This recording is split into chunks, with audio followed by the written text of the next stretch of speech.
नमस्कार दोस्तों, स्वागत है आप सभी का। आप देख रहे हैं सोहन शर्मा किचन किंग। मैं हूं सोहन शर्मा और आज मैं आपके साथ शेयर करूंगा शेजवान चटनी। एकदम झन्नाटेदार चटपटी सी चटनी घर में बनाने का बहुत ही आसान तरीका है। ये चटनी आप बनाना सीख जाते हैं तो बहुत सारी रेसिपी आपके लिए आसान हो जाएगी।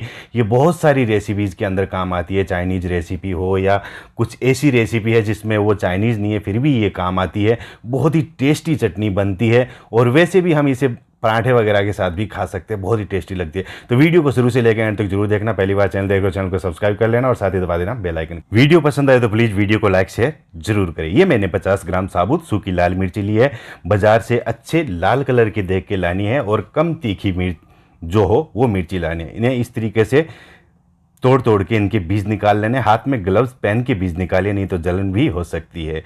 इस मिर्ची के देखिए मैंने बीज निकाल लिए हैं। आप इसके अंदर आधी कश्मीरी सूखी लाल मिर्च भी ले सकते हैं। इस मिर्ची को मैंने अच्छे से वॉश कर लिया है और गर्म पानी के अंदर भिगो दिया। मैंने आधी घंटे भिगोए। आप ज़्यादा देर भिगोना चाहे तो ज़्यादा देर भी भिगो सकते हैं, 1 घंटा 2 घंटा। और ये मैंने 100 ग्राम लहसुन लिया है, अच्छे से छील कर अच्छे से वॉश कर लिया लहसुन की कलियों को। और ये चॉपर है, इससे मैं चॉप करूँगा। ये आपके पास है तो आप इससे चॉप कर लीजिए, नहीं तो कटिंग कर लीजिए, नहीं तो कद्दूकस कर लीजिए। लहसुन को बारीक कटिंग करना है। तो मैं इसको देखिए मिक्सी के ऊपर इसे चला के मैंने इस लहसुन को बिल्कुल बारीक चॉप कर लिया है। इस तरीके का चॉपर हाथ वाला भी आता है, अगर वो है तो उससे भी कर लीजिए। देखिए इस तरीके का चॉप करना है लहसुन को, बिल्कुल बारीक बारीक। लहसुन तैयार है और मिर्ची 30 मिनट बाद देखिए इस तरीके से भीग कर रेडी हो चुकी है। अगर आपको ज़्यादा जल्दी है तो आप इस मिर्ची को बॉईल कर लीजिए 6-7 मिनट अच्छे से गैस के ऊपर बॉईल कर लीजिए। ज़्यादा जल्दी है तो उसे ठंडा करके पीस लीजिए। देखिए भीगी हुई मिर्ची को मैं दूसरे बोल के अंदर निकाल रहा हूँ और ये जो मिर्ची का पानी है, देखिए मिर्ची का कलर कितना साफ हो गया है भीग जाने के बाद। और ये जो पानी है इसे हटा देना है। इस तरीके से हम मिर्ची भिगा कर लेंगे तो मिर्ची का तीखापन भी कम हो जाएगा। अब मैंने मिक्सी का जार लिया है, उसके अंदर ये भीगी हुई मिर्ची मैं डाल रहा हूँ पानी हटा के। अगर आपसे नहीं पीसी जाती है तो आप थोड़ा सा पानी यूज़ कर सकते हैं। और मिक्सी में डाल के मैं इसे दरदरा पीस लिया है। देखिए ज़्यादा बिल्कुल बारीक पेस्ट नहीं बनाना है, मैंने दरदरा दरदरा पीसा है। इसके अंदर हल्के हल्के बीज भी आपको दिखाई दे रहे होंगे जो मिर्ची के अंदर रह ही जाते हैं।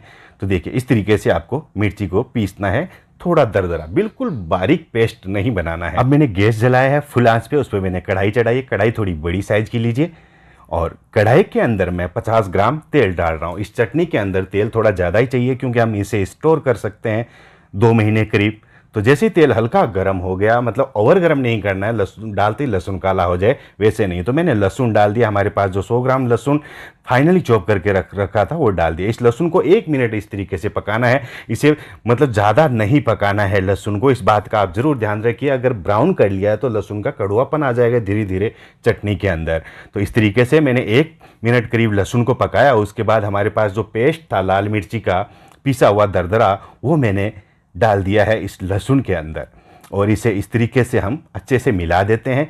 तो इस तरीके से हमें ये ध्यान रखना है कि लहसुन को एकदम ब्राउन, हल्का ब्राउन नहीं करना है, उसे 1-1.5 मिनट करीब ही पकाना है। उसके बाद हमें ये लाल मिर्च का पेस्ट डाल देना है। और अब इस पेस्ट को हमें चलाते हुए इस तरीके से करीब 4-5 मिनट इस तरीके से हम इसे चलाते हुए पकाएंगे और इसको एकदम ड्राई कर लेंगे। देखिए बिल्कुल तेल रिलीज कर दिया है 4-5 मिनट बाद इस मिर्ची के पेस्ट ने और लहसुन के पेस्ट ने पकते पकते। तो अब हम इसके अंदर नमक डाल देते हैं। मैं 1 छोटी चम्मच भर के नमक डाल रहा हूँ, आप स्वाद अनुसार डालिए।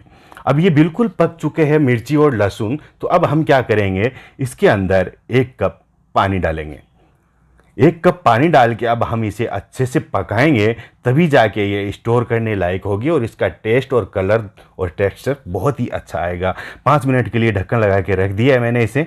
5 मिनट बाद हम इसे चेक करेंगे। तो 5 मिनट बाद मैं इसे चेक कर रहा हूँ। गैस को मीडियम हाई आंच पे रखना है आपको। मीडियम हाई आंच पे आपको इस चटनी को पकाना है। इसको मैं थोड़ा सा चला देता हूँ। अभी पूरी तरीके से पकी नहीं है। फिर से हम 5 मिनट इस पे ढक्कन लगा देते हैं। गैस को मीडियम हाई आंच पे रखेंगे। फिर से मैं 5 मिनट बाद इस चटनी को चेक कर रहा हूँ। तो अब देखिए बिल्कुल चटनी ने तेल रिलीज कर दिया है और कितना अच्छा कलर आ गया है चटनी का। और अब हम गैस को मीडियम आंच पे ही रखेंगे और अब हम इसके अंदर कुछ मसाले डाल देते हैं। ये मैं वाइट विनेगर डाल रहा हूँ 3 बड़े चम्मच सिरका जिसे कहते हैं। इसे टेस्ट भी बहुत अच्छा आएगा और ये स्टोर करने में भी हमारी मदद करेगा। और ये मैं 1 बड़ी चम्मच टमाटर सॉस डाल रहा हूँ। इससे इन सब चीज़ों का बहुत अच्छा कॉम्बिनेशन होता है। और ये मैं चीनी डाल रहा हूँ 1 छोटी चम्मच भर के। आप ये मत सोचना चटनी मीठी हो जाएगी, बिल्कुल भी मीठी नहीं होगी, आपको पता भी नहीं लगेगा। लेकिन इन सब चीज़ों से बहुत ही अच्छा इसका टेस्ट बनेगा, बहुत ही टेस्टी बनेगी। अब हम 1-2 मिनट इस तरीके से हम इस चटनी को पकाएंगे। और हाँ, आपने जो लाल मिर्ची यूज़ की है वो लाल नहीं है, चटनी का कलर अच्छा नहीं आया है, तो आप चटनी के अंदर 2 छोटी चम्मच कश्मीरी लाल मिर्च डाल दीजिए, कलर बहुत अच्छा आएगा। चटनी बिल्कुल तैयार है। 2-3 मिनट पकने के बाद देखिए तेल रिलीज कर दिया चटनी, तो मैं गैस से हटा लेता हूँ और इसे निकाल देता हूँ। बहुत सारी रेसिपी में काम आती है चटनी, चाइनीज़ रेसिपी में बहुत काम आती है। नूडल्स वगैरह बनाते हैं या फ्राइड राइस बनाते हैं या हम मोमोज वगैरह बनाते हैं, इन सब चीज़ों में बहुत ज़्यादा काम आती है। तो आप इस चटनी को अगर बना के रख लेंगे तो बहुत सारी रेसिपी में आप काम ले सकते हैं। हम पराठे वगैरह में भी काम लेते हैं। इसे 1 महीने तक स्टोर करके रख सकते हैं बिना फ्रिज के अंदर आप 2 महीने तक स्टोर कर सकते हैं। तो बनाते रहिए, खाते रहिए, बताते रहिए। मिलता हूं फिर मैं नई रेसिपी के साथ। वीडियो पसंद आए तो प्लीज़ वीडियो को लाइक शेयर जरूर करना।